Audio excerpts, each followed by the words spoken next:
Hello, ഇന്നെൻ്റെ ആദ്യത്തെ Jules ടാഗിൻ്റെ video ആണ് ഞാൻ ഇടുന്നത്. 7 മണിയായപ്പോഴേക്കും ഞങ്ങൾ റെഡിയായി. ഞങ്ങൾ ബസ്സിനാണ് ഷൂളിലേക്ക് പോയത്.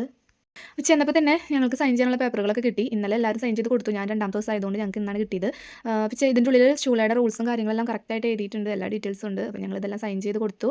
പിന്നെ നമുക്ക് എല്ലാ ആഴ്ചയും നമുക്ക് വീക്ക് പ്ലാൻ കിട്ടും. നമുക്ക് ഏതൊക്കെ ദിവസങ്ങളിൽ എത്ര ടൈം ക്ലാസ്സുണ്ട്, ഏത് ക്ലാസ്സാണ്, അങ്ങനെ എല്ലാ പ്ലാനും നമുക്ക് നേരത്തെ തന്നെ കിട്ടും. ഇതാണ് ഞങ്ങളുടെ ക്ലാസ് റൂം. ഞങ്ങൾ 34 സ്റ്റുഡൻസാണ് സ്റ്റാർട്ട് ചെയ്തത്. ഇപ്പോൾ 4 പേര് ഡ്രോപ്പായി. ഇപ്പോൾ 30 പേരുള്ളൂ നമുക്ക് ക്ലാസ്സിൽ. അതുപോലെ തന്നെ 30 പേരിൽ 12 പേര് മലയാളീസാണ്. പല സ്ഥലങ്ങളിൽ നിന്നുള്ളവരാണ് എല്ലാവരും. ഇത് ഞങ്ങൾക്ക് റെഫർ ചെയ്യാനായിട്ട് തന്ന ബുക്കുകളാണ്. ഐ കെയറിൻ്റെ ബുക്കാണ് തന്നത്. ഇത് നമ്മൾ ക്ലാസ്സായിട്ട് അവരെടുത്ത് തരില്ല. അവർക്ക് ഓൾറെഡി ഒരു പ്ലാൻ ഉണ്ട്. അവരുടെ കയ്യിലുള്ള PDF കാര്യങ്ങളും വെച്ച് ആ പ്ലാനിൽ ക്ലാസ് എടുക്കും. ബാക്കിയുള്ള കാര്യങ്ങൾ നമുക്ക് ഈ ബുക്കിൽ നമുക്ക് റെഫർ ചെയ്തെടുക്കാം. അങ്ങനെയാണ്, അതിന് വേണ്ടിയിട്ടാണ് നമുക്ക് ഈ ബുക്ക് തന്നതാണ്. രാവിലെ 8 മണി തുടങ്ങി 3 മണി വരെയാണ് ക്ലാസ്. പിന്നെ ചില ദിവസങ്ങളിൽ നമ്മളെ നേരത്തെ വിടും അവർ. അങ്ങനെ ഞങ്ങൾ ക്ലാസ്സൊക്കെ കഴിഞ്ഞ് തിരിച്ച് ട്രെയിൻ കയറാൻ നിൽക്കുകയാണ്. ഞങ്ങൾക്ക് ഒരു ട്രെയിനും ഒരു ബസ്സാണ് കയറേണ്ടത്. നമുക്ക് വേറൊരു വീഡിയോ ആയിട്ട് പിന്നെ കാണാം. Bye bye.